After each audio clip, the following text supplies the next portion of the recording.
Maths pedagogy की class में। आज हम कुछ इंपॉर्टेंट टॉपिक्स हम करने वाले हैं मैथ्स पेडागोजी के लिए, जो काफी इंपॉर्टेंट है हर टीचिंग एग्जाम्स में जो आते हैं। वो है भाई एक इंक्लूसिव एजुकेशन, एक ऐसा टॉपिक है जो हर ही एग्जाम में पूछा जाता है। और ये टॉपिक जिसने आज कर लिया तो सोच लो 2 नंबर आप यहीं से ले लेते हो। फटाफट से सारे बच्चे ऑनलाइन आ जाओ।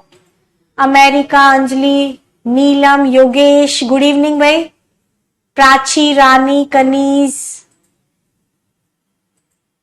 अभी हम पहले इस टॉपिक को करेंगे। पहले हम करेंगे इंक्लूसिव एजुकेशन, उसके बाद हम करेंगे एनसीएफ 2005, उसके बाद हम कुछ क्वेश्चंस भी करेंगे। तो हमें थोड़ा जल्दी जल्दी करना पड़ेगा। आज पीडीएफ फॉर्म में है तो थोड़ा जल्दी भी हो जाएगा। ओके, चलो अब हम कर लेते हैं भाई। क्वेश्चन स्टार्ट करते हैं। है क्या? चलो पहले मैं आप लोगों से पूछती हूँ, इंक्लूसिव एजुकेशन होती क्या है? वैसे जनरली आप लोगों ने क्या समझा इंक्लूसिव एजुकेशन, यानी कि समावेशी शिक्षा के बारे में क्या समझा है आपने? मैं एक थोड़ी सी कहानी आप लोगों को बताती हूं, ठीक है भाई? मैं बिल्कुल ठीक हूं, आप लोग भी अच्छे होंगे। गुड इवनिंग सभी को।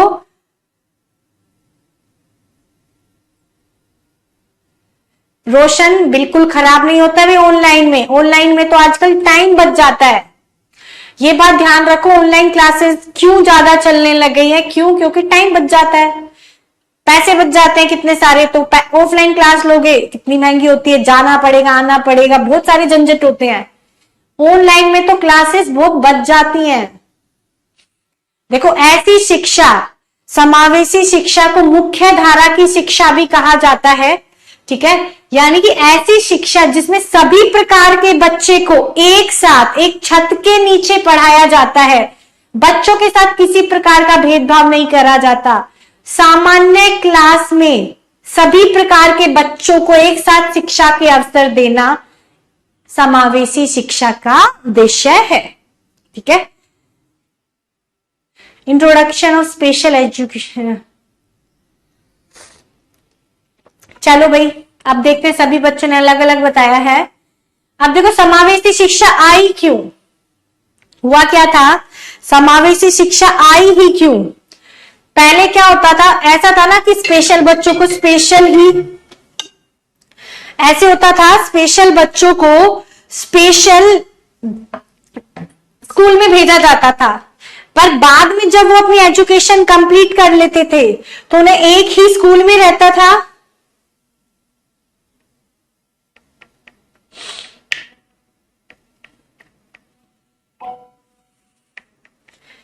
देखो,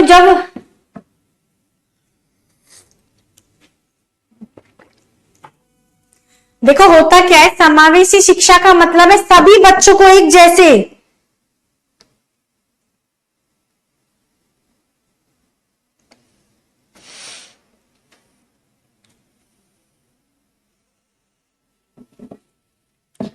देखो, पहले जब बच्चे अलग अलग इंस्टीट्यूट्स में, अलग अलग स्कूल्स में एजुकेशन प्राप्त कर लेते थे, जब वो बाद में एजुकेशन कंप्लीट करने के बाद एक साथ समाज में रहते थे, होता क्या था? बच्चे एक दूसरे का मजाक बनाते थे, तो उन बच्चों के साथ एडजस्ट करने में दिक्कत होती थी, उनको हीन भावना से देखा जाता था।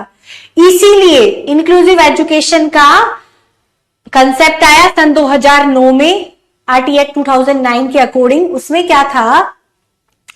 उसमें था कि सभी बच्चों को एक साथ हम शिक्षा देंगे। अगर वो स्टार्टिंग से ही एक साथ रहेंगे तो एक दूसरे के साथ एडजस्ट स्टार्टिंग से ही कर जाएंगे, तो बाद में उन्हें एडजस्टमेंट में दिक्कत नहीं आएगी,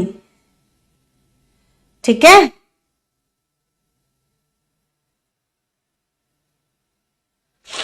ओके, देखो भाई, चाय पीते पीते हम पढ़ते रहेंगे, पढ़ते पढ़ते गला बैठ जाता है, और कुछ मुझे जुकाम की भी शिकायत आज फील हो रही है, क्योंकि काफी क्लासेस हो जाती हैं मेरी, पूरे दिन भी क्लासेस होती हैं, 7-8 घंटे भी हो जाती हैं। ओके, हाँ भाई, सीटेट का नया बैच आया है, अगर लोगे तो आप लोगों के लिए वाकई में बहुत यूजफुल होगा, ले सकते हो। ठीक है, अब लोगे,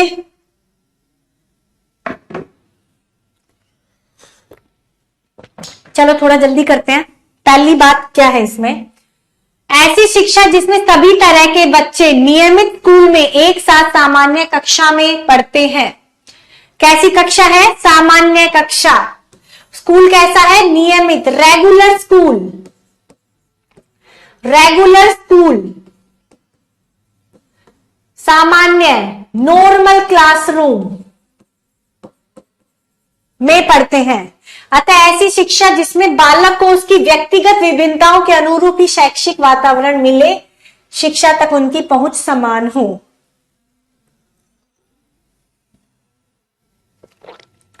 देखो होता क्या है, इंग्लिश में भी बता देती हूं। The education which provide equal opportunity to all students according to their individual difference। First line है इसमें सभी प्रकार के बच्चे। Inclusive education is the education in which all types of students are studied in a regular school in normal class। ये classes नहीं हटेंगी भाई, पर लाइव क्लासेस का अलग ही मजा होता है। इंग्लिश में मैंने बोल दिया है, समझ सकते हो। देखो अन्य नाम, हर प्रकार के बच्चे आएंगे। बौद्धिक भिन्नता यानी कि इंटेलेक्चुअल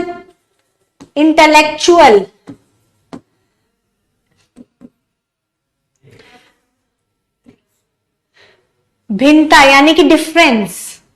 सामाजिक विभिन्नता, सोशल, शैक्षिक, एजुकेशनल, लिंग्विस्टिक, अधिगम, लर्निंग।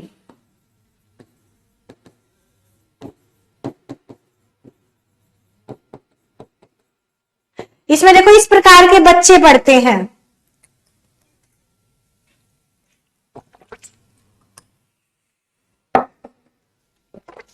ठीक है, देखो होता क्या है, बौद्धिक भिन्नता यानी कि हर बच्चे का बौद्धिक स्तर अलग अलग होता है, इंटेलेक्चुअल लेवल। हर प्रकार के बच्चे, चाहे वो मीडियम है, चाहे लो है, चाहे हाई है, चाहे नॉर्मल है, एक ही कक्षा में पढ़ाए जाएंगे। सामाजिक, हम उनसे भेदभाव नहीं करेंगे, आप उच्च वर्ग के हो, निम्न वर्ग के हो या नॉर्मल वर्ग के हो, हम बच्चों के साथ कभी भी भेदभाव नहीं करेंगे, एक ही क्लास में पढ़ाएंगे। शैक्षिक विभिन्नता यानी कि एजुकेशनल लेवल। नेक्स्ट, भाषिक, अलग अलग भाषा के बच्चे भी एक ही कक्षा में पढ़ेंगे। अधिगम, अक्षमता, लर्निंग डिसेबिलिटी वाले बच्चे भी एक ही क्लास में पढ़ाए जाएंगे, उनके लिए कोई अलग क्लास नहीं होगी। नेक्स्ट देखो, now disable word is use for these children. अब इन बच्चों के लिए दिव्यांग शब्द का यूज किया जाता है। किसका? दिव्यांग शब्द का यूज किया जाता है। दिव्यांग शब्द किसने दिया है? डॉक्टर पीएम मोदी ने इन सन 2016 में। देखो इन बच्चों के लिए क्या, डिसेबल बच्चों के लिए क्या क्या शब्द यूज करते हैं? CWSN, children with special need. इन बच्चों को बोला जाता है ये ऐसे बच्चे हैं जिनकी नीड थोड़ी स्पेशल है, उनकी जरूरत अलग है। डिफरेंटली एबल, ठीक है, वो अलग तरीके के बच्चे हैं। हैंडीकैप यानी कि विकलांगता। निशक्तता यानी कि इंपेयरमेंट। फिर आता है डिसेबिलिटी। ये तीनों कंसेप्ट अभी हम आगे पढ़ेंगे, इन तीनों कंसेप्ट्स को। हैंडीकैप्ड होती है शारीरिक स्तर पर। कोई बच्चे में कोई फिजिकली हैंडीकैप है पर वो कार्य करने में कैपेबल है, फंक्शनल है। वो कोई बच्चे की कोई ऐसी हैंडीकैप चीज जो उसको कार्य करने में दिक्कत नहीं देती, जैसे किसी का कोई अंगूठा नहीं हो, कार्य करने में दिक्कत नहीं दे रहा। ठीक है। इंपेयरमेंट क्या होता है? इंपेयरमेंट फंक्शनल होता है। क्या होता है? फंक्शनल। अगर कोई डिसेबिलिटी हैंडीकैप्ड हमें किसी कार्य करने में असक्षम बनाती है तो उसको हम इंपेयरमेंट बोलते हैं। डिसेबिलिटी यानी कि कभी कोई हमें कभी कोई चीज हमें किसी चीज में तो अपॉर्चुनिटी देती है और किसी चीज में वो हमें डिसेबल्ड बनाती है। जैसे कि कोई बच्चा अगर हकलाता है तो वो अच्छा सिंगर नहीं बन सकता, पर अच्छा कुक बन सकता है, अच्छा राइटर बन सकता है, अच्छा डांसर बन सकता है, अच्छा नेता नहीं बन सकता, टीचर नहीं बन सकता। तो ये कुछ चीजें होती हैं कि कुछ क्षेत्र में कुछ डिसेबिलिटी हमें अपॉर्चुनिटी देती है और कुछ चीज में बाधा पहुंचाती है। ठीक है, नेक्स्ट। अब होता क्या है, सन 1994 में स्पेन के कौन से शहर में, सालामांकन शहर में समावेशी शिक्षा पर सम्मेलन हुआ। सबसे पहले सन 1994 में स्पेन के, कई बार क्वेश्चन आता है इंक्लूसिव कौन सी भाषा का वर्ड है, इंक्लूसिव कौन सी भाषा का वर्ड है, स्पेनिश, स्पेनिश वर्ड है। कौन सा वर्ड है भाई, स्पेनिश वर्ड है एक।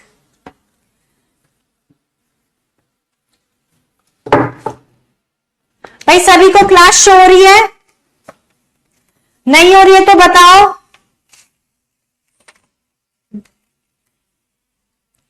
ठीक है, 1994 में स्पेन के सालामांका शहर में इंक्लूसिव एजुकेशन के ऊपर एक कमेटी बिठाई गई थी। ठीक है, सम्मेलन हुआ था जिसमें क्या हुआ था कि सभी प्रकार के बच्चों के लिए एक शिक्षा आएगी, उसका क्या नाम होगा, समावेशी। और बच्चों के लिए कुछ 4 प्रकार की सुविधाओं का प्रावधान किया गया था। रैंप वॉक मतलब सीढ़ी की जगह एस्केलेटर, वेस्टर्न टॉयलेट होंगे, पोर्ट सपोर्टर होगा। पोर्ट सपोर्टर यानी कि पोर्ट सपोर्टर का मतलब होता है अगर किसी बच्चे को किसी चीज में दिक्कत होती है उसके लिए कोई सपोर्ट भी वहां पे अवेलेबल होगी। ठीक है, लास्ट है असर्टिव डिवाइस। असर्टिव डिवाइस होते हैं स्टूडेंट डिवाइस, जो बच्चा स्टूडेंट यूज करता है, स्टूडेंट यूज करता है इस डिवाइस को। स्टूडेंट किट भी बोलते हैं, स्टूडेंट किट, किट यूज करता है बच्चा पढ़ते वक्त, उसे बोला जाता है स्टूडेंट असर्टिव डिवाइस। देखो स्टूडेंट जो यूज करता है उसे बोला जाता है असर्टिव डिवाइस, और जो टीचर यूज करता है टूल, टीचर टूल को क्या बोला जाता है, टीचिंग एड। टीचिंग एड का एक दूसरा भी नाम है एड्स का, सप्लीमेंट्री डिवाइस, सप्लीमेंट्री डिवाइस। ठीक है, सप्लीमेंट्री डिवाइस होती है, संपूरक।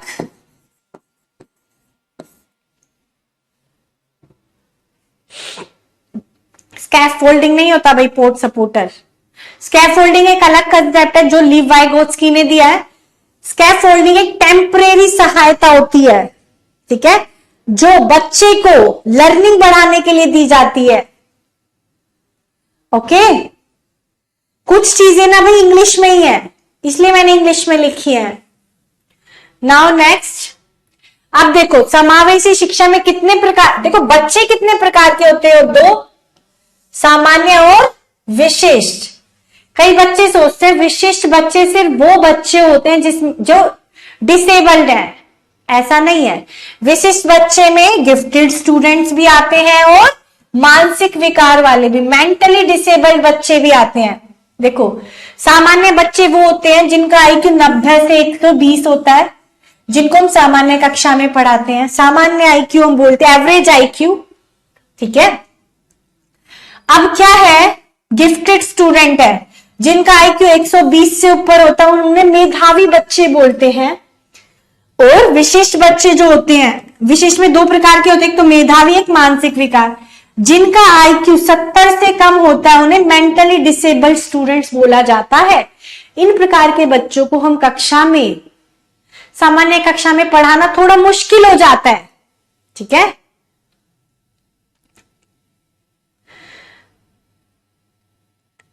ओके, चलो अब देखते हैं भाई क्या है। जो मानसिक विकार वाले बच्चे उनको भी 4 भागों में बांटा गया। फर्स्ट है माइल्ड मेंटली रिटार्डेड, जिसका आईक्यू है 52 से 70।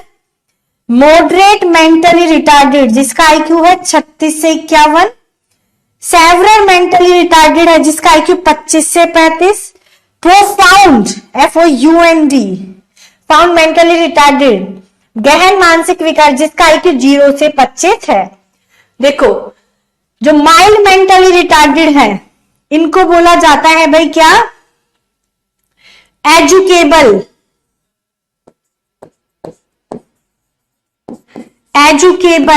चिल्ड्रन। अगर हम इन बच्चों को किसी काम की ट्रेनिंग देते हैं, तो वो उस काम को कॉन्फिडेंस से कर लेते हैं। जैसे कि एक मूवी देखी थी आपने, कोई मिल गया जो मूवी थी, उसमें ऋतिक रोशन जो थे उसका आईक्यू बहुत कम था, ठीक है। पर अगर वो जो ऋतिक रोशन था ना, वो इस कैटेगरी का था, माइल्ड मेंटली रिटार्डेड। यानी कि अगर हम इस प्रकार के बच्चों को ट्रेनिंग देते हैं तो वो कार्य को कॉन्फिडेंस के साथ करते हैं, ठीक है। अब नेक्स्ट, मॉडरेट मेंटली रिटार्डेड कौन से बच्चे होते हैं भाई, बताओ। वो इनको बोला जाता है ट्रेनेबल स्टूडेंट,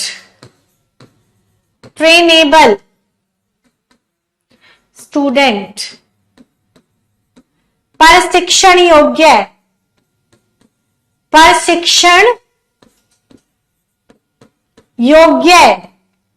क्या बोला जाता है, प्रशिक्षण योग्य, ठीक है। अब यानी कि ये वो बच्चे होते हैं, अगर हम इनको किसी काम की ट्रेनिंग देते हैं तो इनमें कॉन्फिडेंस नहीं होता, कंफ्यूजन में रहते हैं, ठीक है। फिर आता है सेवरल मेंटली रिटार्डेड और प्रोफाउंड मेंटली रिटार्डेड। इन दोनों बच्चों को बोला जाता है नर्सिंग केयर चाइल्ड। इनको हमेशा केयर टेकर की जरूरत होती है, ये अपना काम खुद नहीं कर सकते, इनको हमेशा केयर टेकर की जरूरत होती है। जैसे कि अब इन दोनों में क्या डिफरेंस है, ये जो बच्चे सेवरल मेंटली रिटार्डेड, इन बच्चों के सेंस ऑर्गन डैमेज नहीं होते। यानी कि अगर आप इन बच्चों को धूप में बिठा दोगे तो ये रिएक्ट करेंगे, इनको पिन चुबाओगे तो ये रिएक्ट करेंगे, ठीक है। आप इनको थप्पड़ मारोगे तो भी रिएक्ट करेंगे। यानी कि इनके सेंस ऑर्गन डैमेज नहीं होते, सर्दी गर्मी बता देंगे। इनमें क्या होते हैं, प्रोफाउंड में सेंस ऑर्गन फुली डैमेज्ड होते हैं, फुली डैमेज्ड, पूरी तरीके से खराब हो जाते हैं इनके सेंस ऑर्गन, ठीक है। जैसे कि अगर आप इनको धूप में बिठा दोगे ना तो ये बैठे रहेंगे, रिएक्ट भी नहीं करेंगे, पिन चुबाओगे तो भी रिएक्ट नहीं करेंगे, थप्पड़ मारोगे तो भी रिएक्ट नहीं करेंगे। क्यों? क्योंकि इनका सेंस ऑर्गन बिल्कुल डैमेज हो चुका है, ठीक है। जो इस प्रकार के बच्चे होते हैं प्रोफाउंड, इनका एज ज्यादा नहीं होता, ये 10 से 11 साल ही जीवित रह पाते हैं, ठीक है। ये जो बच्चे हैं प्रोफाउंड 10 से 11 साल तक जीवित रहता है, सेवरल ये 15-16 साल तक। मॉडरेट मेंटली रिटार्डेड ये बच्चे 25 साल तक जीवित रहते हैं और ये 30-35 साल तक, ठीक है। तो इनकी उम्र ज्यादा नहीं होती है, ठीक है। चलो नेक्स्ट देखते हैं भाई, थोड़ा सा टॉपिक बड़ा है। आईक्यू का फॉर्मूला क्या था, देखो आईक्यू का फॉर्मूला दिया किसने था, MA/CA इंटू 100। ये टॉपिक थोड़ा इंपॉर्टेंट है, MA/CA इंटू 100। MA का मतलब है मेंटल एज, मानसिक आयु। CA का मतलब होता है क्रोनोलॉजिकल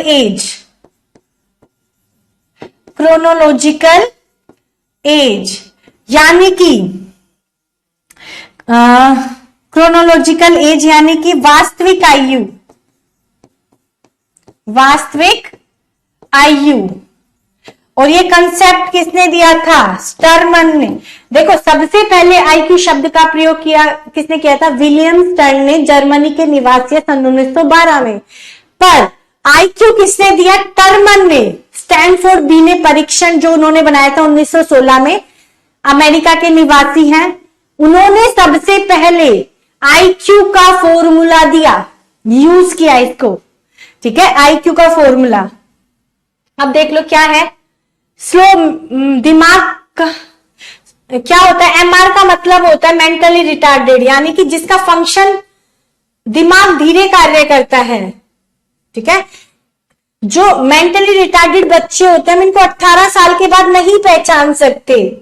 बताओ हम क्यों नहीं पहचान सकते इन प्रकार के 18 साल के बाद, मेंटली रिटार्डेड के बाद?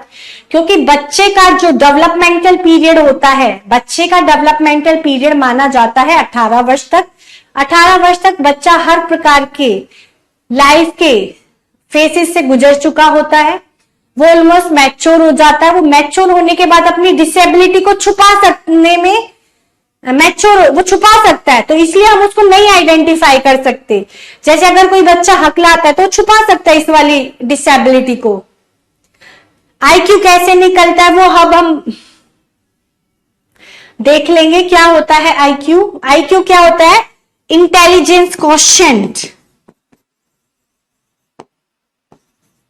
इंटेलिजेंस क्वोशिएंट, बुद्धि लब्धि, बुद्धि लब्धि होती है, ठीक है। अब देखो एक क्वेश्चन मैं आप लोगों को, जैसे एक क्वेश्चन आप आईक्यू निकालो। एक बच्चा है जिसका एमए है 12, ठीक है, सीए है 16, आईक्यू निकालो। आईक्यू क्या होगा? 12/16 मल्टीप्लाई 100, ठीक है। 4 से ये कट गया 4 पे, ये कट गया कितने पे? 25 पे। 4 से ये कट गया 3 पे, ये कितना आ गया? 75 आईक्यू आया है इसका। कितना आया है आईक्यू? 75। एमए दे दिया, सीए दे दिया। एमए 12 है, ये सी अब काट के जो निकाला, इसका आईक्यू कितना आ गया? 75, ठीक है। अब देखो भाई आगे की बात, एक बात और आपको बतानी थी। क्वेश्चन है, यही बच्चा, एक क्वेश्चन, अब ये मैंने आपको निकालना सिखाया है, अब मैं एक क्वेश्चन देती हूं। एक बच्चा है राम, उसका एमए है 16, सीए है 16, आप उसका आईक्यू निकालो। आईक्यू का क्या होगा? 16/16 इंटू 100, 16 से 16 कट गया, क्या आया? 100। एवरेज आईक्यू है, एवरेज बच्चा है, ठीक है। अब यही बच्चा सेम है, एमए है इसका 16, सीए हो गया 25। अब आप इसका आईक्यू निकालो, आईक्यू क्या आएगा बताओ? बताओ भाई, इसका आईक्यू निकालो जल्दी, जो क्वेश्चन मैंने दिया है। यही बच्चा, इसका आईक्यू में तो 16 है, क्रोनोलॉजिकल एज बढ़ गई है, मुझे पता है सभी इसका तो बताएंगे। इसका आंसर बताओ भाई जल्दी से। देखो भाई, इसका आंसर होगा 16/16 मल्टीप्लाई 100। क्यों मैंने इसको 16 रखा? इसको अगर ये क्रोनोलॉजिकल एज 16 से ज्यादा है, 16 से ज्यादा होती है, तो हम क्रोनोलॉजिकल एज को हमेशा 16 मानकर ही कैलकुलेट करेंगे। गलत सभी ने दिया है। क्यों? देखो, अगर कोई बच्चा आज नॉर्मल है, बच्चे का मेंटल डेवलपमेंट जितना होना होता है वो 16 वर्ष की उम्र तक हो जाता है, ठीक है। अगर ऐसा हुआ आज वो बच्चा नॉर्मल है, एज बढ़ने के साथ, तो इसका मतलब आईक्यू उसका घट रहा है। आईक्यू हमारा कांस्टेंट रहता है, आईक्यू हमारा क्या रहता है? स्थिर, कभी नहीं घटता। एक बार फुली डेवलप होने के बाद वो नहीं घटता ना बढ़ता, ठीक है। आईक्यू क्यों? देखो, अब देखो, अभी 25 साल का है तो उसका आईक्यू आ गया 64 आया आपके अकॉर्डिंग। अब ये 30 साल का होगा तो ये तो मतलब घटता ही जा रहा है, ठीक है। ये तो हमें एक दिन मेंटली रिटार्डेड भी बना देगा, समझ आया? तो हमारा आईक्यू कभी भी घटता या बढ़ता नहीं है, आईक्यू हमारा स्थिर होता है। आईक्यू का विकास 16 वर्ष तक पूरा हो जाता है। 16 वर्ष के बाद जब भी हमारी क्रोनोलॉजिकल एज 16 या 16 से ज्यादा दे रखी है, तो हमेशा हम उसको 16 मानकर ही कैलकुलेट करेंगे, ठीक है। ये बात समझ आई? देखो, आज पहले ये बच्चा नॉर्मल था, फिर ये 64 आया, फिर ये 50 साल का हो गया तो बिल्कुल ही मेंटली रिटार्डेड हो जाएगा। ऐसा नहीं होता ना। इसीलिए 16 वर्ष तक हमारा जो मेंटल एज होती है वो डेवलप हो जाती है। 16 वर्ष के बाद हमारा क्या होता है भाई, हमें क्रोनोलॉजिकल एज को हमेशा 16 मानकर ही कैलकुलेट करना है। इस पॉइंट को आप इंपोर्टेंट मार्क करके लिख लेना IQ वाले टॉपिक में, ठीक है। चलो नेक्स्ट देखते हैं भाई क्या है, पढ़ो क्या है, एक सेकंड के लिए।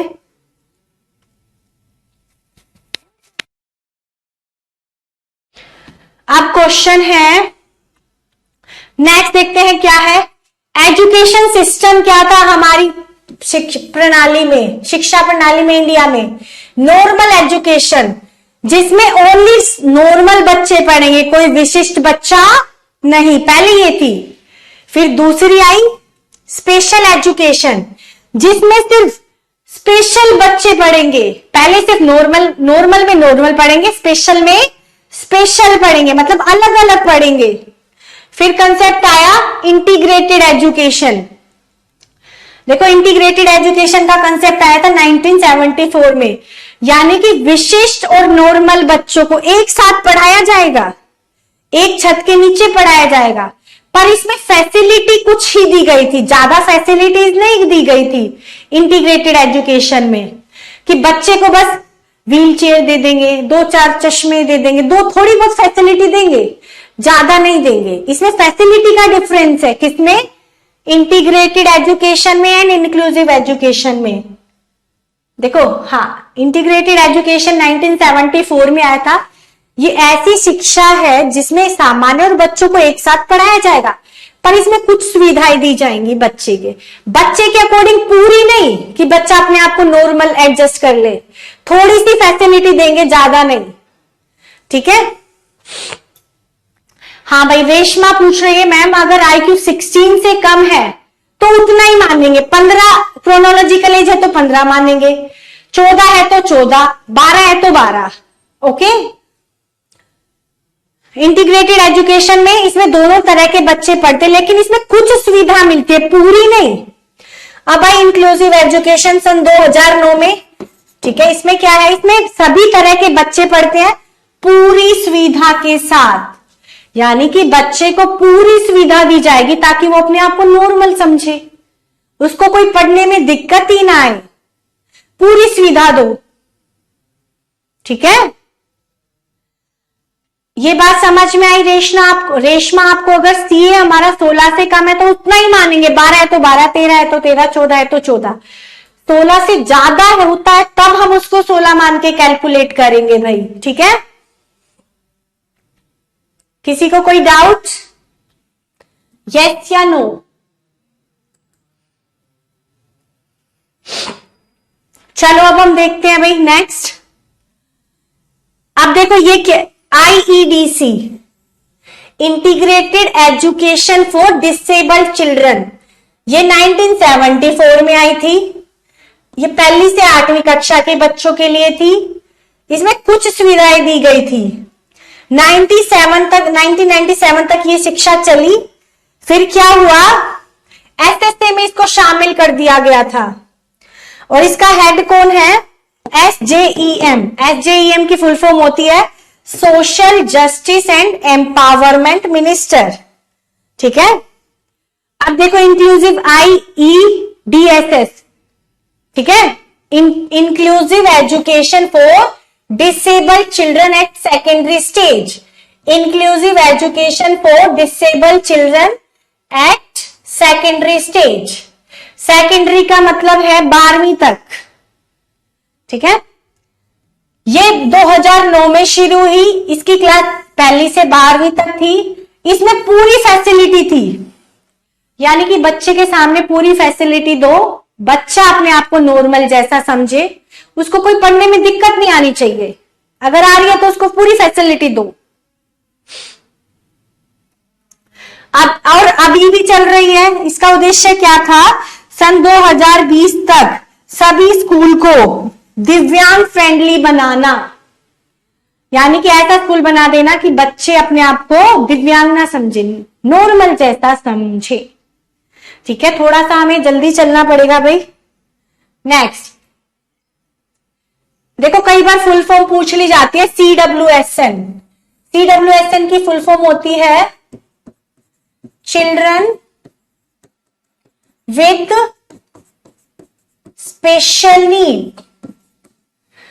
ऐसे बच्चों की नीड स्पेशल होती है। ठीक है, SSA की फुल फॉर्म होती है सर्व शिक्षा अभियान। सर्व शिक्षा अभियान। देखो, new education national education policy आई थी CWSN के लिए कब? 10 फरवरी 2006 में इसको लागू किया गया था। इसमें बच्चों को कितना % रिजर्वेशन था? 4%। ठीक है, विश्व विकलांग दिवस कब मनाया जाता है भाई? हर साल 3 दिसंबर 1981 में। अच्छा, आराधना कह रही है भाई मेरा मास थोड़ी सी स्पीड जा रहा है। चलो अब हम थोड़ा, मैंने पता क्या सोचा था, आज मैं थोड़ा सा सिलेबस ज्यादा कवर अप कराऊंगी, जैसे कि एक इंक्लूसिव एजुकेशन और न्यू एजुकेशन पॉलिसी, ये 2 टॉपिक्स हम आज कर लेंगे। ठीक है, पर चलो कोई नहीं, थोड़ा स्पीड हम स्लो करते हैं।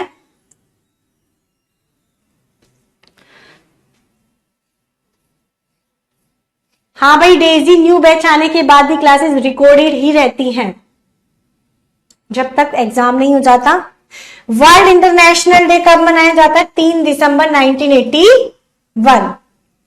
इतना सभी को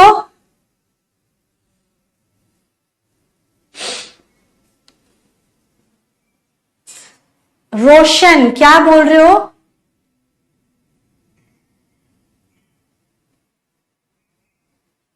इस बार रामानुजन पर फुल फॉर्म पूछा था। रामानुजन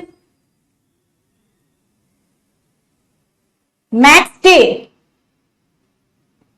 SSA होता है सर्व शिक्षा अभियान। ठीक है, अलका सिंह कह रही है भाई मैडम मेरा मैथ थोड़ा सा वीक है। वीक देखो, अगर वीक है ना तो ज्यादा प्रैक्टिस मैथ की करो, ज्यादा प्रैक्टिस करो और कंसेप्ट को क्लियर करने की कोशिश करके थोड़ा क्या करना है आपको, ज्यादा से ज्यादा प्रैक्टिस करनी है।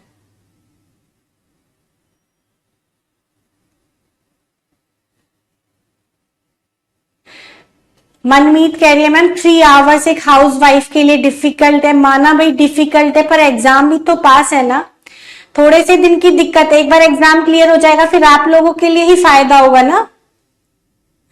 देखो श्रेष्ठा, आपका अगर मैथ वीक है तो आपको क्या करना चाहिए? जो चीज वीक है उसी पर ज्यादा टाइम देना चाहिए। प्रतिभा कह रही है मैम मैंने बीएड में स्पेशल एजुकेशन किया है। ठीक है, देखो भाई जिस भी बच्चे ने स्पेशल एजुकेशन किया है, जो क्लासेस मैं करा रही हूं उसके लिए भी इंपॉर्टेंट है। ठीक है, वो सारी क्लासेस इंपॉर्टेंट है हर बच्चे के लिए। ठीक है, चलो अब आगे देखते हैं। नेक्स्ट, एक ब्रेल लिपि पढ़ी होगी भाई। ब्रेल डे कब मनाया जाता है? 4 जनवरी 1809 से लुई ब्रेल ने इसका कंसेप्ट दिया था। ये क्वेश्चन कई बार आता है। ब्रेल क्या है? ब्रेल लिपि। ठीक है, ब्रेल लिपि पढ़ने के लिए है। किसके लिए है? पढ़ने के लिए। किन बच्चों के लिए? ब्लाइंड बच्चों के लिए, अंधे बच्चों के लिए है ये वाली लिपि। Blind children. किस प्रकार के बच्चों के लिए है? ब्लाइंड।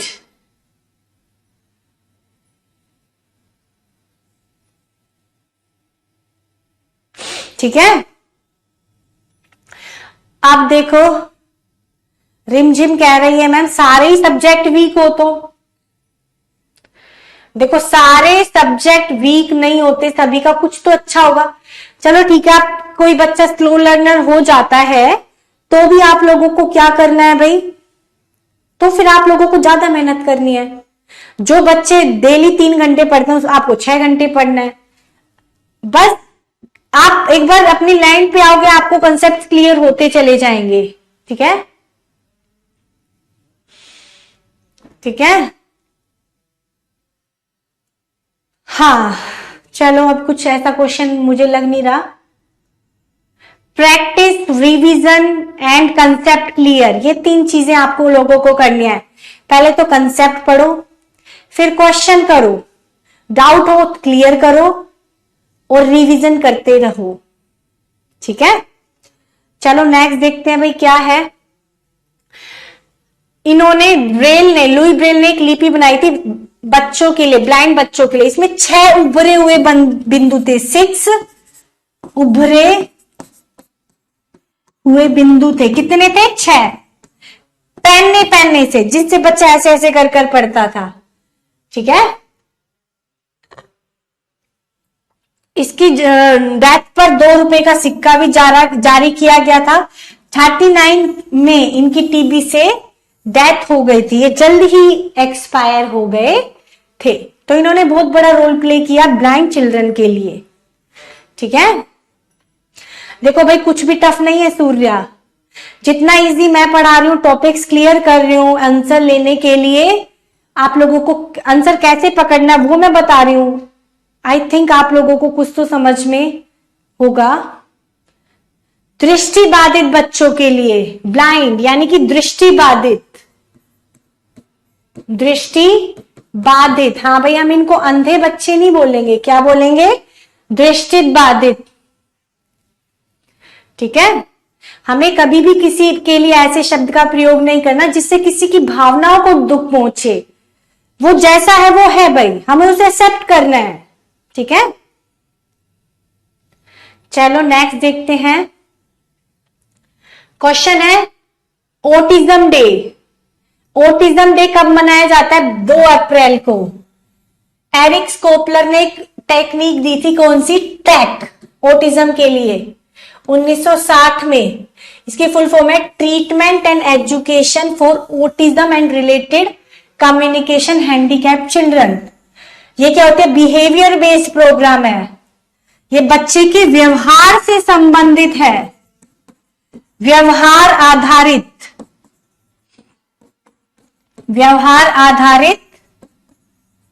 कार्यक्रम है। चिल्ड्रन रिसर्च प्रोजेक्ट बनाया था 1964 में। नेक्स्ट,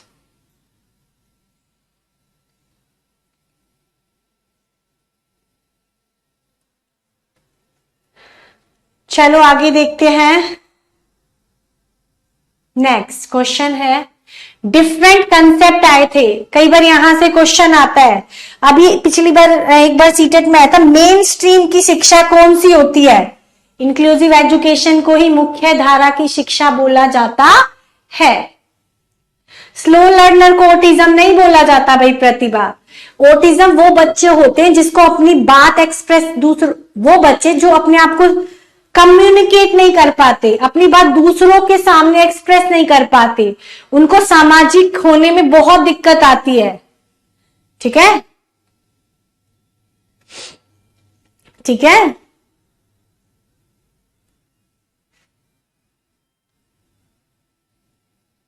चलो देखो, अब फुल फॉर्म्स तो देखो जितना रिवाइज करोगे आप अपने आप याद कर लोगे। ठीक है, और पेडागोजी सिर्फ चीजें समझनी होती है, पेडागोजी में रटना कुछ नहीं है। ओके, चलो आगे देखते हैं। डी इंस्टीट्यूशनलाइजेशन, विकलांग बच्चों को विशेष स्कूल ना भेजें। इंक्लूसिव एजुकेशन में 4 कंसेप्ट आए थे, उसका मतलब देख लो क्या था। हाँ, ये पेपर 2 एंड पेपर 1 दोनों के लिए इनफ रहेगा। विकलांग बच्चों को विशेष स्कूल ना भेजो, यानी कि विशेष में नहीं भेजना, किसमें भेजना है? सामान्य में। नॉर्मलाइजेशन, विशेष बच्चे को सामान्य बच्चों के साथ शिक्षा दी जाएगी। तीसरा है LRE, कई बार इसकी फुल फॉर्म आती है लीस्ट रेस्ट्रिक्टिव एनवायरमेंट, यानी कि बच्चे के मार्ग में जो दिक्कतें आती हैं, बच्चा जिन जिन मुसीबतों को सामना करता है उसको पूरी फैसिलिटी देकर उन दुविधाओं को दूर कर दो।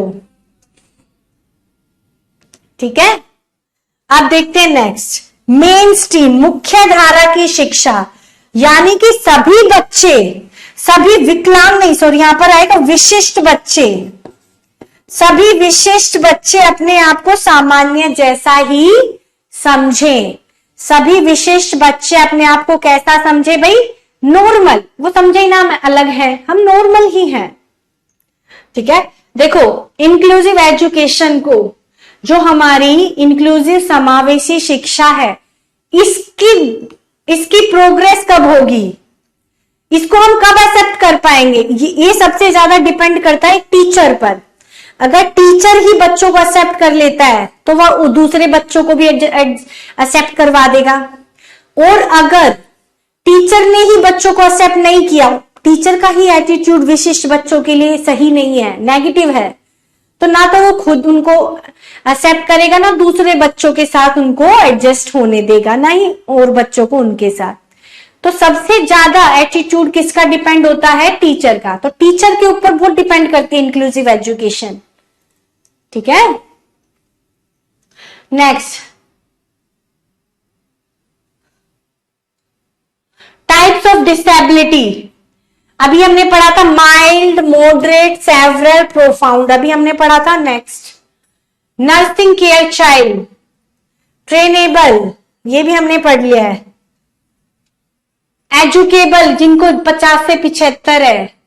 रेगुलर, उनको बोला जाता है जिनका आईक्यू 75 से नहीं 60 से 75, उल्टा लिख दिया, 60 से 75 जिसका आईक्यू होगा उनको हम क्या बोलते हैं, रेगुलर एजुकेबल। ठीक है, नेक्स्ट देखो, कुछ ना इंस्टीट्यूशन खोले गए हैं डिसेबल्ड बच्चों के लिए, कई बार इनके फुल फॉर्म भी पूछ लेते हैं, और कई बार क्या होता है भाई, ये कहां पर है और कब खुला था ये भी पूछ लेते हैं। ठीक है, तो NIVH के फुल फॉर्म है national institute for visually handicap. ठीक है, यानी कि दृष्टि बाधित बच्चों के लिए खुला, कहां पर, देहरादून में। कौन से सन में, 1971 में ब्रेल पुस्तक छापता है ये इंस्टीट्यूट। कौन सी पुस्तक, ब्रेल, और ब्रेल पुस्तक किनके लिए है, दृष्टि बाधित बच्चों के लिए। मैम मैं DLED एग्जाम सेकेंड ईयर का हूं तो कैसे पढ़ूं, भाई देखो कैसे पढ़ोगे, किताबों से पढ़ो, ऑनलाइन जो पढ़ रहे हो उसको पढ़ते रहो, कंसेप्ट क्लियर करो। ठीक है, चलो आगे देखते हैं। NIVH की फुल फॉर्म क्या है, national institute for visually handicap, और ये कहां है, देहरादून में। 1971 में इसको खोला, और ये कौन सी पुस्तक छापता है, ब्रेल।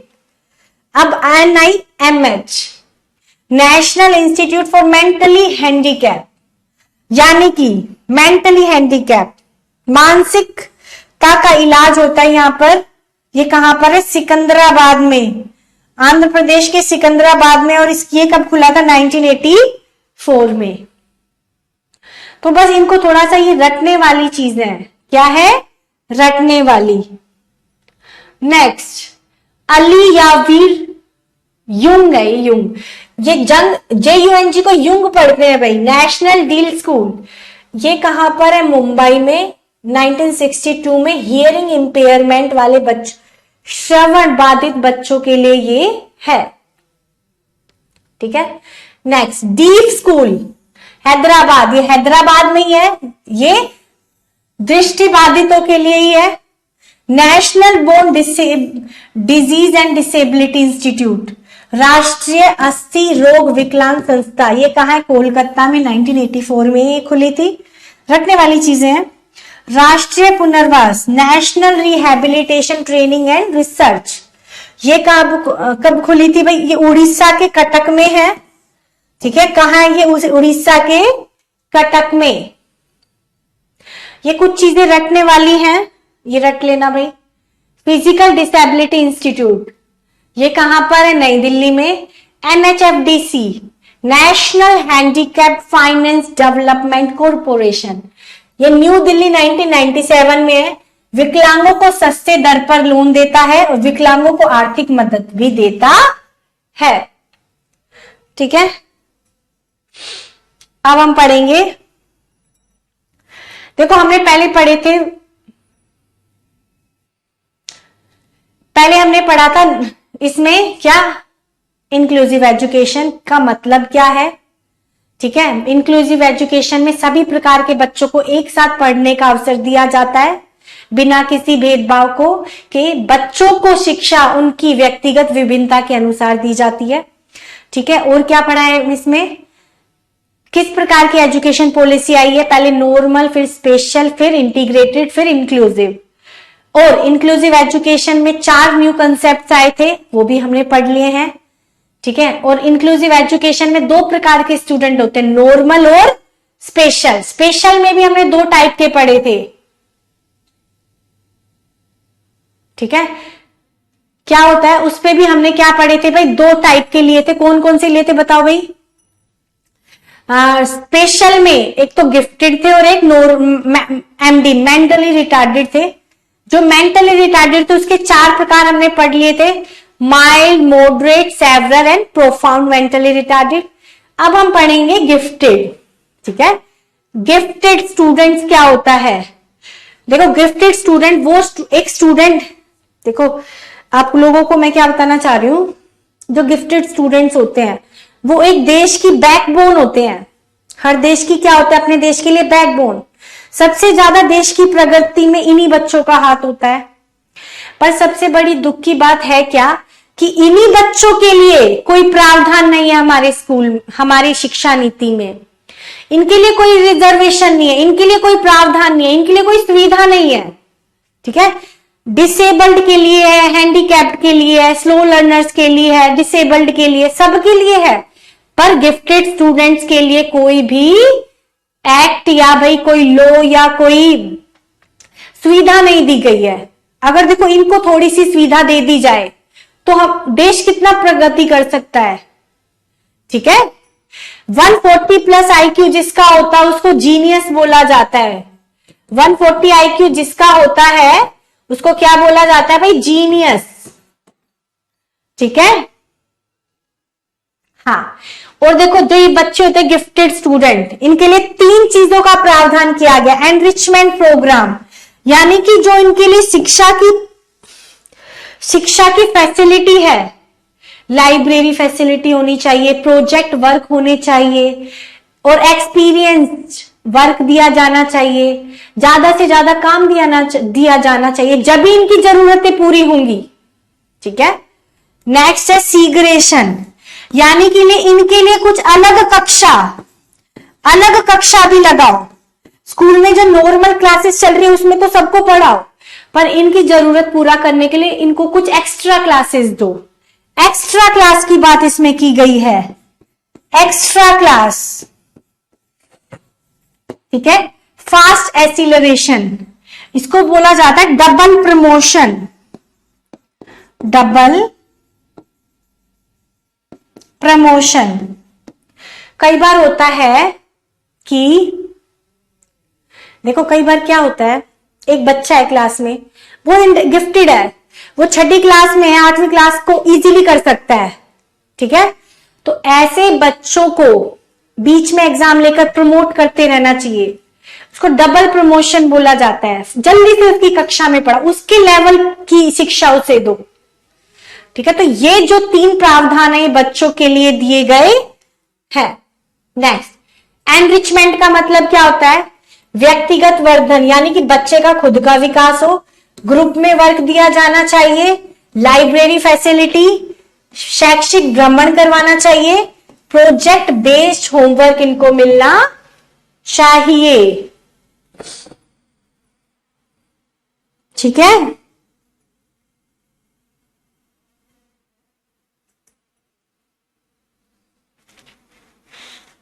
ओके।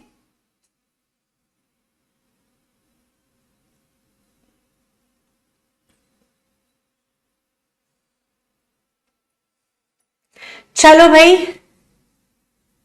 अब आगे देखते हैं। नेक्स्ट, सीग्रेशन का special class, preparation for competitive exam, club formation, ये 3 फैसिलिटीज इसमें इंक्लूड हैं। Fast acceleration, early admission, extra course, quick promotion इन बच्चों का होना चाहिए। ठीक है, तो भाई आज हमने क्या टॉपिक किया है, अब हम इनके प्रीवियस ईयर कर लेते हैं इसी टॉपिक के। क्या टॉपिक बचा आज हमारा, इंक्लूसिव एजुकेशन। इसके हम क्वेश्चंस कर लेते हैं भाई। ये आपको पीडीएफ मिल जाएगी,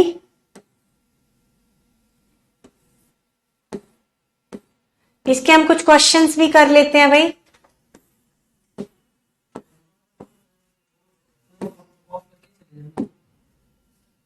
ऑफ करके, ठीक है, यहां से बस स्टॉप करना है ना, ठीक है।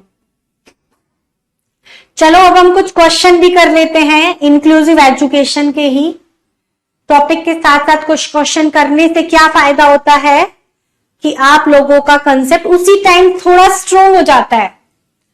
देखो एक बात मेरी हमेशा याद रखना, सीग्रेशन का मतलब एक्स्ट्रा क्लासेस देना, ठीक है।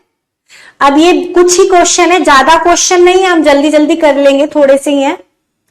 ये एक्सकर्जन होता है भ्रमण पर ले जाना, यानी कि क्षेत्र में ले, फील्ड में ले जाकर उनसे काम करवाना, प्रोजेक्ट वर्क देना, ठीक है। चलो चलो इसका बताओ क्या आंसर होगा।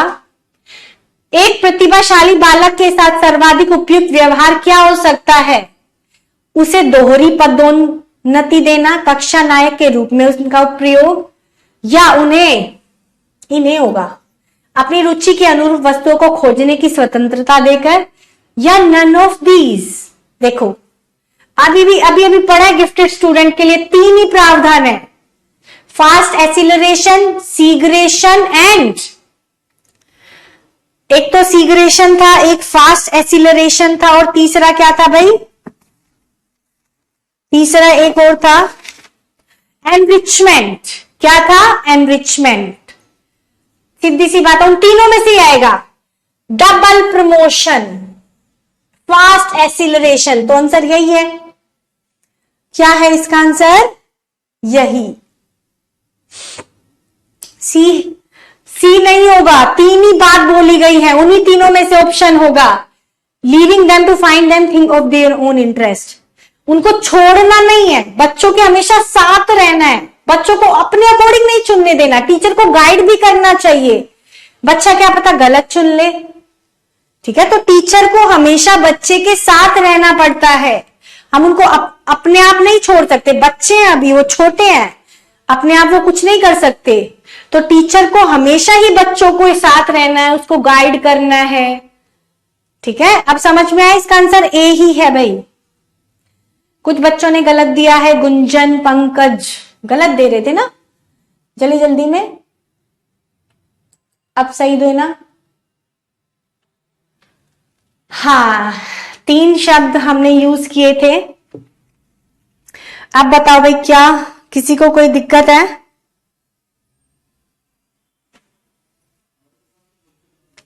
एक क्वेश्चन हो गया, किसी को डाउट है तो पूछ सकते हो फटाफट से, कोई भी अगर डाउट है तो आप इसमें पूछ सकते हो।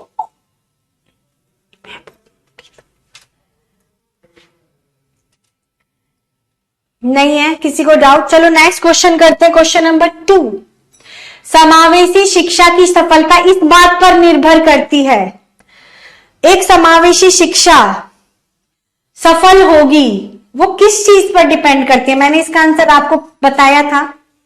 चलो बताओ भाई क्या होगा इसका आंसर,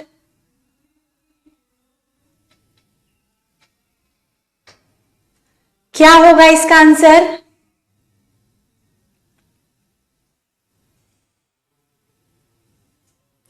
कमेंट्स नहीं आ रहे हैं, क्यों नहीं आ रहे हैं, चेक कर लेते हैं जरा।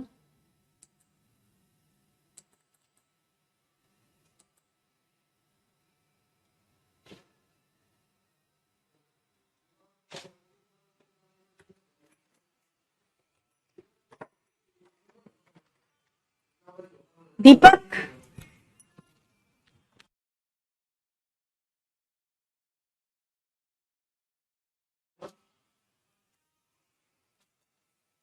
इसका आंसर बताओ भाई क्वेश्चन नंबर 2 का।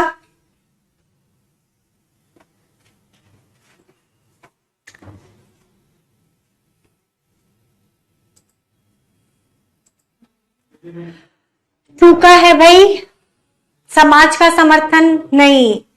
सबसे पहले मैंने आपको बताया था ना, एक समावेशी शिक्षा तभी सफल होगी। समावेशी शिक्षा में एक्सेप्ट किसको करना होगा? एक टीचर को। अगर टीचर बच्चों को एक्सेप्ट करेगा तो वो सबको उन बच्चों को एक्सेप्ट करा देगा। अगर टीचर का ही नेगेटिव एटीट्यूड रहा ऐसे बच्चों के लिए तो ना तो वो खुद एक्सेप्ट करेगा ना ही औरों को करने देगा। तो सबसे ज्यादा डिपेंड किस पर करता है? टीचर के एटीट्यूड पर। ये क्वेश्चन रिपीट हो सकता है भाई।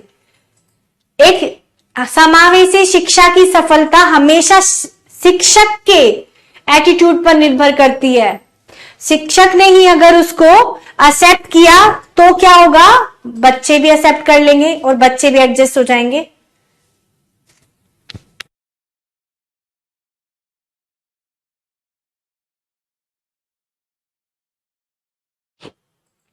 ठीक है, तो डी एकदम इसका करेक्ट आंसर है। अब सी क्यों नहीं है? The highest quality of teaching learning material. Highest कुछ नहीं होता, हाईएस्ट क्वालिटी नहीं, क्वालिटी नहीं देखनी हमें, बच्चों के अकॉर्डिंग देखी जाती है एजुकेशन। लर्निंग मटेरियल जो हम चूज करते हैं वो बच्चों की नीड के अकॉर्डिंग चूज करते हैं, ना कि क्वालिटी के अकॉर्डिंग। अब the support of community, community बाद में सपोर्ट करेगी, पहले टीचर सपोर्ट करेगा तभी कम्युनिटी आएगी भाई।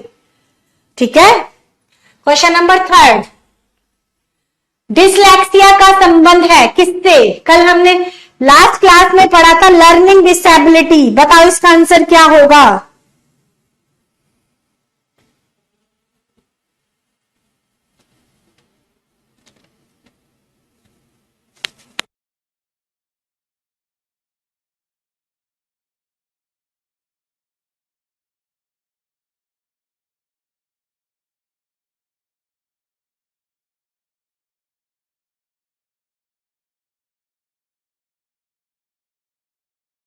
क्या है इसका आंसर? देखो, डिसलेक्सिया वैसे क्या है? रीडिंग डिसऑर्डर होता है, रीडिंग डिसऑर्डर होता है ना। डिसलेक्सिया होता है पठन विकार। रीडिंग का मतलब क्या होता है? देखो, हमने लैंग्वेज स्किल पढ़ी है 4। लैंग्वेज की 4 स्किल्स होती हैं। कितनी? लैंग्वेज की कितनी स्किल होती है? 4। LSRW, लिसनिंग, श्रवण, स्पीकिंग, रीडिंग, राइटिंग। ये 4 कौशल होते हैं।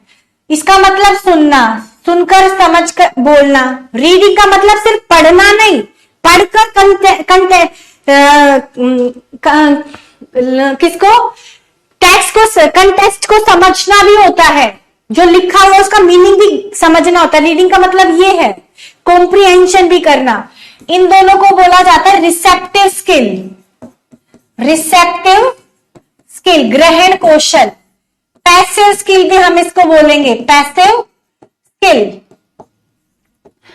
स्पीकिंग और राइटिंग होता है प्रोडक्टिव,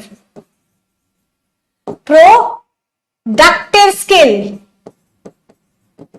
एक्टिव स्किल, ये 4 है। ये सबसे टफ मानी जाती है, टफ, टफ और हाईएस्ट बोला जाता है। अगर कोई बच्चा सुनेगा तो ही बोलेगा, अगर नहीं सुन सकता तो बोल भी नहीं सकता। ठीक है, तो रीडिंग का मतलब है जो टेक्स्ट लिखा हुआ उसको समझना भी पढ़ते पढ़ते, उसी को रीडिंग बोला जाता है। तो आंसर क्या होगा? First. Next, a child aunt and 10 stated and started, stated and started में अंतर नहीं कर पाता है तो क्या है बताओ? ठीक है, देखो लर्निंग डिसेबिलिटी से जरूर एक क्वेश्चन आता है और ज्यादातर इन्हीं जो ये 4 लिखे ना इन्हीं से आ जाता है। देखो, पढ़ने में अगर बच्चे को दिक्कत आ रही है, डिफ्रेंशिएट नहीं कर पा रहा, तो ये क्या हो गया? डिसलेक्सिया। डिसलेक्सिया होता है रीडिंग डिसऑर्डर, पठन विकार, रीडिंग डिसऑर्डर, पढ़ने में दिक्कत। डिसकैल्कुलिया होता है मैथमेटिकल डिसऑर्डर, गणना विकार, मैथमेटिकल डिसऑर्डर, गणना विकार इसको हम बोलते हैं। डिस्ग्राफिया लेखन विकार, राइटिंग डिसऑर्डर हम इसको बोलते हैं, जो लिखने में दिक्कत। डिसमोर्फिया, डिसमोर्फिया क्या होता है बताओ? मेमोरी लॉस, मेमोरी लॉस हम इसको बोलेंगे, ठीक है, कई बार आता है यहां से। नेक्स्ट 5वां क्वेश्चन है भाई, कौन सा विद्यार्थियों में अधिगम निर्योग्यता का उदाहरण नहीं है? लर्निंग डिसेबिलिटी का एग्जाम्पल नहीं है, बताओ भाई। फर्स्ट है कुछ समय के लिए ध्यान दे पाना, अमूर्त सीखने की सामान्य प्रेरणा, या अमूर्त सीखने में कठिनाई, या सामान्य सुलझनों में कमजोर। बताओ, इजी क्वेश्चन है, कोई दिक्कत इसमें है नहीं।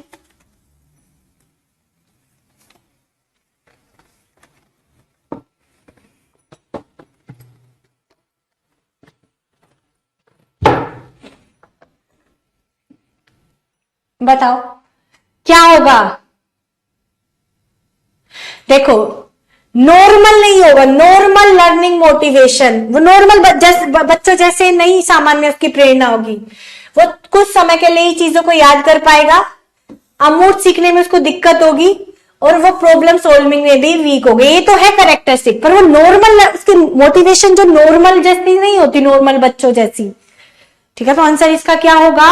बी, ठीक है। नाउ नेक्स्ट क्वेश्चन, विकलांगता जो एक बालक की हस्तलेख योग्यता और सूक्ष्म प्रेरक कौशल को प्रभावित करती है। हैंड राइटिंग आ गया ना, हैंड राइटिंग, हैंड राइटिंग अभी अभी पढ़ा था, क्या था? डिसग्राफिया, डिसग्राफिया हम इसको बोलेंगे, इसको मैथमेटिकल डिसऑर्डर, ठीक है, ये ज्यादातर आता है। कई वर्ड्स वैसे ही लिख देता है एग्जामिनर कंफ्यूज करने के लिए। छठा बताओ, 7वां बताओ भाई। अरे बस कुछ क्वेश्चंस बचे हैं, ज्यादा नहीं है, कुछ क्वेश्चंस। अभी अभी हमने पढ़ा था LRE, LRE की फुल फॉर्म क्या थी बताओ? Least restrictive environment. ये किसके लिए थे?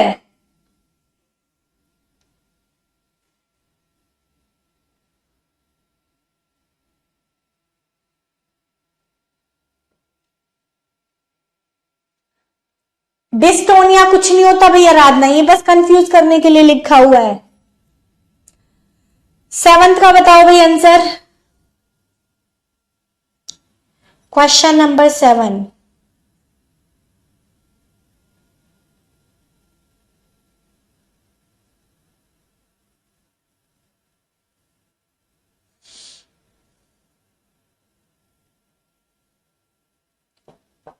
ठीक है, आराधना, चलो भाई अब बताओ क्या है? जो LRE था, LRE आया था इंक्लूसिव एजुकेशन में, इसका मतलब था लीस्ट रेस्ट्रिक्टिव एनवायरमेंट, यानी कि बच्चों के रास्ते में आने वाली मुसीबतों को कम करना, कैसे? उसको पूरी सुविधा देकर। और ये किसके लिए थे? ज्यादातर फिजिकली और मेंटली चैलेंज्ड बच्चों के लिए था, शारीरिक एवं मानसिक विकलांग बच्चों के लिए आई थी, ठीक है। ओके, नाउ नेक्स्ट क्वेश्चन है, विभिन्न सामाजिक आर्थिक एवं सांस्कृतिक परिवेश में से आए बच्चों से सुसज्जित बहुआयामी कक्षा सभी बच्चों के सीखने के अनुभवों को समृद्ध करती है। यह कथन क्या बताता है? सही है, क्योंकि यह कथन कई श्रेणियों में बांटती है। करेक्ट है, क्योंकि बच्चे आसपास में मिलकर कई दक्षताओं को सीखते हैं। असत्य है, क्योंकि ये बच्चों में भ्रम की स्थिति पैदा करता है। असत्य है, क्योंकि ये बच्चों में अनावश्यक तुलना को जन्म देता है।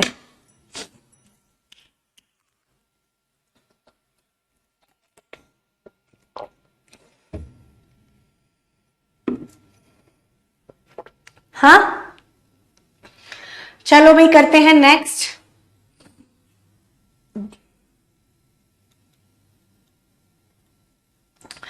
करेक्ट है, क्योंकि बच्चे आसपास में मिलकर कई दक्षताओं को सीखते हैं। सबसे बढ़िया ऑप्शन है, बच्चे सीख रहे हैं, बच्चे ही सीख रहे हैं, तो वो सबसे बढ़िया ऑप्शन है।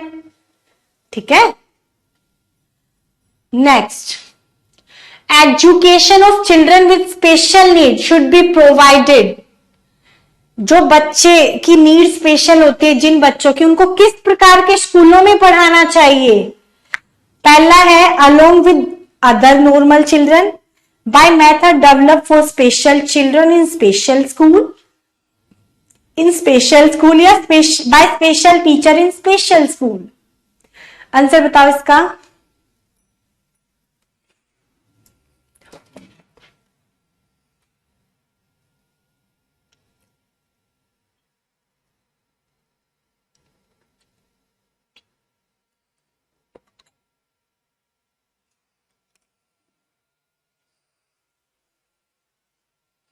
क्या है इसका आंसर?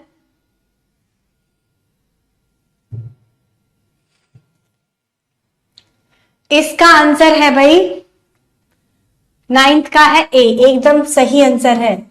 इनको हमेशा नॉर्मल चिल्ड्रन के साथ नॉर्मल स्कूल में ही पढ़ाना चाहिए, इनको कोई अलग नहीं पढ़ाना। अलग सब शब्द एकदम नेगेटिव है, अलग चीज पर जाना ही नहीं है। ठीक है, now question number 10। Question number 10 है भाई, क्या क्वेश्चन नंबर 10 है, डिसलेक्सिया क्या है? Learning disability, rigid personality, mall function of sense organ, या फॉरगेटफुलनेस। बताओ इसका आंसर क्या होगा? आंसर बताओ भाई, क्या होगा इसका? श्वेता, आंसर बताओ भाई।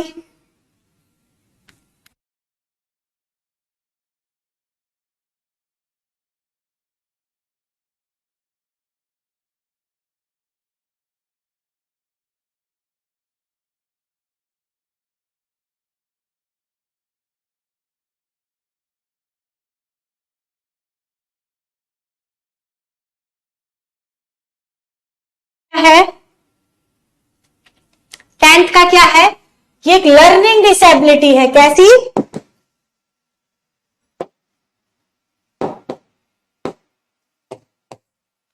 लर्निंग डिसेबिलिटी, अधिगम निर्योग्यता है, और इसको स्पेशल डिसेबिलिटी भी बोलते हैं।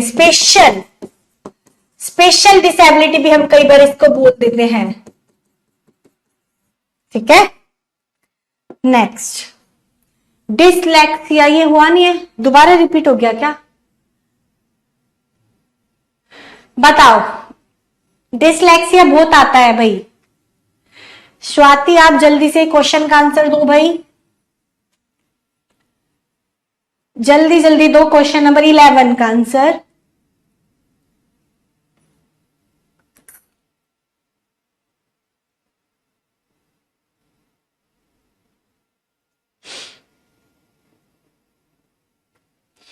क्या है भाई ये? डिसलेक्सिया क्या है? रीडिंग डिसऑर्डर है। क्या है? रीडिंग। और बिहेवियर डिसऑर्डर होता ओटिज्म। ठीक है। मैथमेटिकल डिसऑर्डर क्या होता है? डिस्कैलकुलिया। मेंटल डिसऑर्डर क्या होता है? जो दिमाग से संबंधित होता है, ये कोई होता ही नहीं है। ठीक है, नेक्स्ट, डिस्ग्राफिया। अभी पढ़ा था, बहुत इजी सा क्वेश्चन है, बता सकते हो आप इसका आंसर मुझे?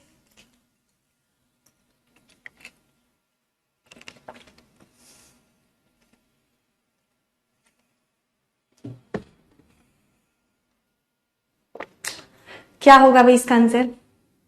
11th का नहीं, अब 12th का बताओ। डिस्ग्राफिया, ग्राफ हम करते हैं ड्रॉ, तो इसका मतलब ये किससे संबंधित है? राइटिंग डिसऑर्डर बोला जाता है डिस्ग्राफिया को। डिस्ग्राफिया क्या बोला जाता है? राइटिंग।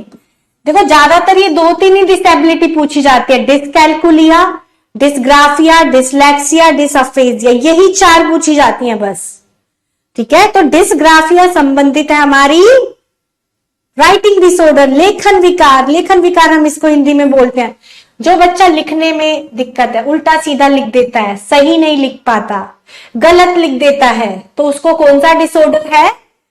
Writing disorder. देखो कई बार क्वेश्चन आता है, जो लर्निंग डिसेबिलिटीज है, क्या ये सिर्फ लो आईक्यू वाले बच्चों में पाई जाती है, स्लो लर्नर्स में? नहीं, लर्निंग डिसेबिलिटी हाई आईक्यू वाले बच्चों में भी पाई जाती है। एडीएचडी पढ़ा ना, attention deficit hyper active disorder. Next class में होगा। ड्राइंग नहीं हो सकता, राइटिंग से ही संबंध है बस। भाषा से संबंधित कौन सी है? भाषा से संबंधित कौन सा डिसऑर्डर है? बताओ। भाषा से संबंधित कौन सा डिसऑर्डर है?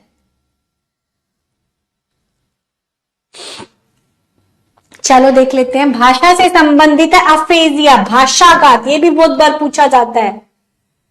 ठीक है, कई बार आता है ये अफेजिया या डिसअफेजिया भी बोल देते हैं। नेक्स्ट 14th, संगीता अक्सर शब्दों को उल्टा लिखती है और लिखते समय कुछ अक्षरों को छोड़ देती है। लिखने से संबंधित कौन सी थी बताओ? लिखने से संबंधित कौन सी है?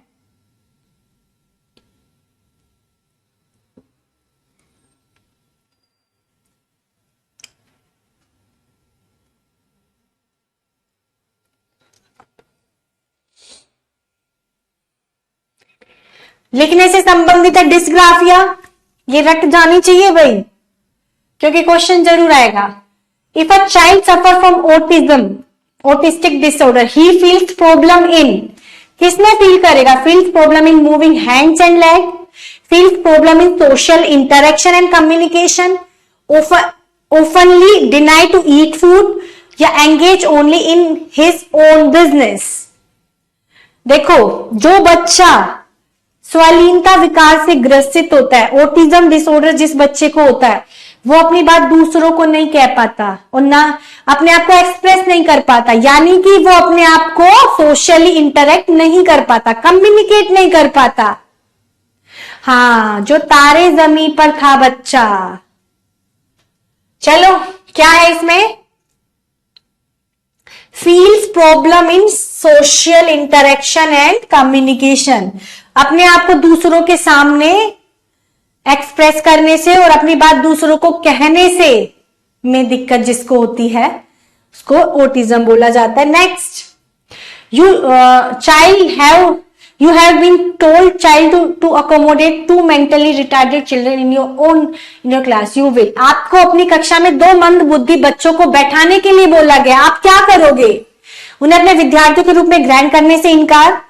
एक टीचर कभी भी बच्चों के लिए इनकार नहीं कर सकता, गलत हो गया।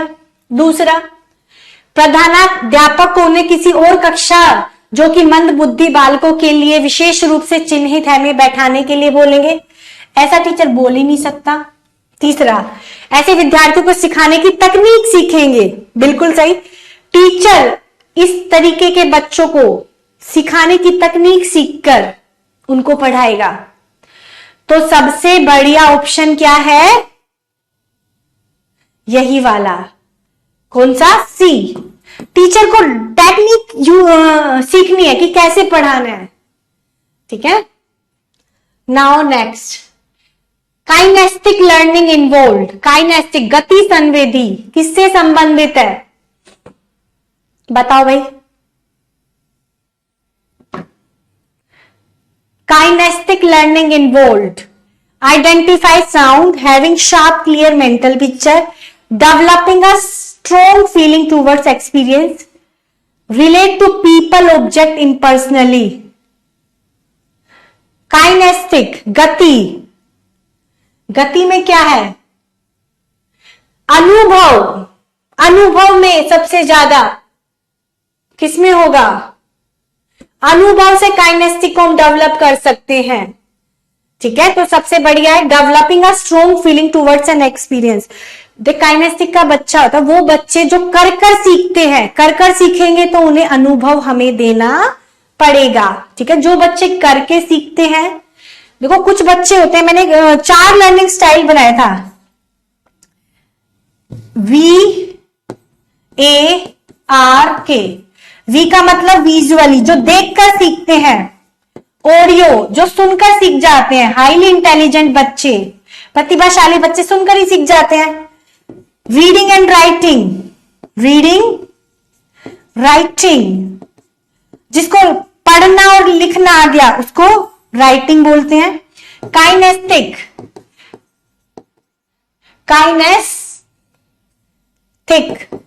वो बच्चे जो करके सीखते हैं। करके कौन से बच्चे सीखते हैं? स्लो लर्नर्स सीखते हैं। स्लो लर्नर्स हमेशा कर कर ही सीखते हैं।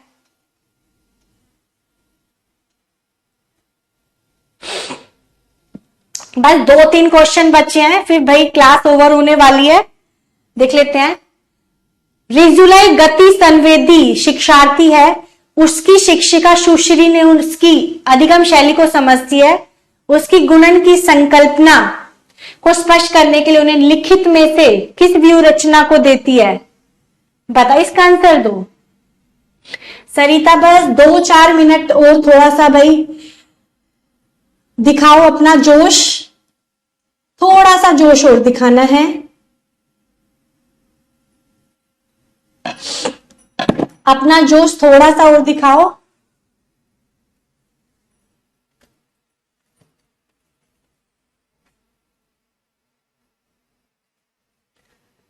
एटीन्थ का क्या है? डी, बिल्कुल सही।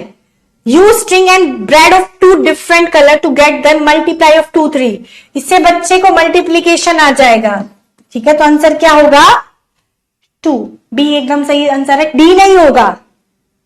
आड़ी तिरछी रेखाओं से, आड़ी तिरछी रेखाओं से तो हम उसको इक्वेशन समझा सकते हैं। नेक्स्ट, एक शिक्षिका तनावग्रस्त बच्चे की पहचान कर सकती है जब बच्चा निम्नलिखित व्यवहार प्रदर्शित करता है: पढ़ाई में पूर्ण एकाग्रता, बहुत बात करना, हाइपर एक्टिविटी या एग्रेसिव बिहेवियर। बताओ इसका आंसर।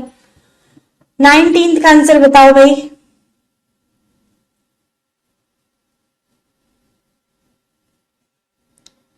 इसका आंसर बताओ भाई।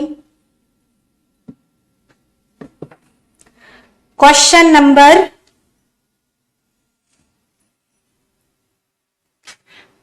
19। फुल कंसंट्रेट है तो वो अच्छा है। अगर कोई बच्चा तनाव में है ना तो बहुत सारी बातें करता है। ये बात ध्यान रखना, जब भी तनाव वाली बात आएगी ना तो बच्चा एक्सेसिव टॉकिंग करता है और इस व्यवहार से टीचर बच्चे को पहचान जाता है कि बच्चा तनाव में है। डी नहीं होगा भाई, बी होगा। अगर कोई बच्चा तनाव में, उसको कोई प्रॉब्लम है तो ज्यादा बातें करता है। ठीक है, और इसी व्यवहार से बच्चा, टीचर समझता है कि बच्चे के तनाव में है। ठीक है, नाउ नेक्स्ट। जब एक निर्योग्य बच्चा पहली बार विद्यालय आता है तो शिक्षक को क्या करना चाहिए? बच्चे की निर्योग्यता के अनुसार उसे विशेष विद्यालय में भेजने का प्रस्ताव कभी नहीं करना चाहिए। विशेष में तो भेजने का प्रस्ताव, टीचर ऐसा व्यवहार नहीं कर सकता। उसे अन्य विद्यार्थियों से अलग रखना नहीं, अलग नहीं, साथ में रखना है। सहकारी योजना विकसित करने के लिए बच्चे के माता पिता से चर्चा करें, ये बढ़िया ऑप्शन है। ऐसे बच्चों को एडजस्ट कराने के लिए टीचर को बच्चों के पेरेंट्स से भी कम्युनिकेट करते रहना चाहिए ताकि उनके समावेशन में टीचर को भी सपोर्ट मिले और बच्चे को भी। तो सी एक बेटर ऑप्शन है चारों में से। और चौथा, प्रवेश परीक्षा लेनी चाहिए? नहीं, कभी नहीं लेनी चाहिए। आरटीई एक्ट 2009 ने इसको बैन कर दिया है। बैन किसने किया है? आरटीई एक्ट 2009 ने, कि बच्चों के प्रवेश के लिए ना तो कोई टेस्ट लिया जाएगा। ठीक है, लास्ट क्वेश्चन है भाई। इंक्लूसिव एजुकेशन कक्षा में विविधता का उत्सव मनाती है, दाखिले संबंधित कठोर प्रक्रिया को बढ़ावा देती है, तथ्यों की शिक्षा से संबंधित है, हाशिए पर स्थित वर्गों से शिक्षकों को सम्मिलित करने से संबंधित है। बताओ क्या है? एक और लास्ट क्वेश्चन है 21, लास्ट क्वेश्चन। समझ सकती हूँ भाई बच्चों ने, शालिनी आपने बहुत एफर्ट दिखाया, रानी देखो मेरे साथ स्टार्टिंग से है, रानी, विकास, शालिनी। लास्ट क्वेश्चन है बस, क्या है लास्ट, इसमें और थोड़ा सा जोश दिखा दो। समावेशी शिक्षा कक्षा में विविधता का उत्सव मनाती है, यानी कि विविधता का मतलब है अलग अलग प्रकार के बच्चों को एक साथ पढ़ाने में विश्वास रखती है, हर प्रकार के बच्चों को पढ़ाने में, चाहे वो कैसा भी हो। कब आए, ठीक है, तो आंसर इसका क्या होगा, फर्स्ट। अब देखो भाई, इन शॉर्ट में बता देती हूं, इंक्लूसिव एजुकेशन में हमें कभी भी ऐसे ऑप्शन को नहीं चुनना कि टीचर कह रहा है अलग स्कूल में पढ़ाओ, अलग करो, इनको अलग जगह एडमिशन कराओ, अलग नहीं, साथ में रेगुलर स्कूल में एक साथ पढ़ाने पर, उनके अनुसार पढ़ाने पर बल दिया जाना चाहिए। इस तरीके के आंसर आप लोगों को चूज करने हैं पेडागोजी में। और बच्चा जिसमें इन्वॉल्व है, जिसमें बच्चा सबसे ज्यादा एक्टिव है, बच्चे की लर्निंग बढ़ रही है, बच्चे का पार्टिसिपेशन बढ़ रहा है, वो ऑप्शन सबसे बेटर माना जाता है। तो आप लोग एक काम करिए, मुझे अपने मार्क्स बता दो भाई, 21 में से कितने हैं, और आप लोगों को क्या ये कंसेप्ट समझ में आया समावेशी शिक्षा का, फटाफट से बताओ भाई, किस किस को ये कंसेप्ट समझ में अच्छे से आया या नहीं। अगर नहीं आया तो भी बता दो, नेक्स्ट क्लास में आप मुझसे डाउट पूछ सकते हो। बताओ भाई किसके कितने मार्क्स हैं। श्रेष्ठा 16, 18, 14, 16, 15, ठीक है। चलो अब ये बताओ, ये कंसेप्ट थोड़ा बहुत तो क्लियर हुआ होगा ना एजुकेशन वाला। इंक्लूसिव एजुकेशन से क्वेश्चन जरूर आता है, लर्निंग डिसेबिलिटी से क्वेश्चन जरूर आता है भाई, तो ये कंसेप्ट इंपॉर्टेंट है, ठीक है। तो भाई अब हम नेक्स्ट क्लास में मिलेंगे। आज हमने अच्छे से पढ़ा, थोड़ा जोश भी था बच्चों में, जो कई बच्चों ने शुरू से लेकर लास्ट तक पूरा अटेंड किया है। 15वें क्वेश्चन में किसी को डाउट है भाई, एक बार देख लेते हैं। 15वें में जो स्वालीन विकार होता है ना, उसमें बच्चों को सोशल इंटरेक्शन और कम्युनिकेशन में दिक्कत आती है, यही इसकी कैरेक्टरिस्टिक है भाई, ये याद रखना, यही क्या है इसकी कैरेक्टरिस्टिक, ठीक है। तो भाई अब हम नेक्स्ट क्लास में मिलेंगे, बाय, टेक केयर, अपना ध्यान रखना।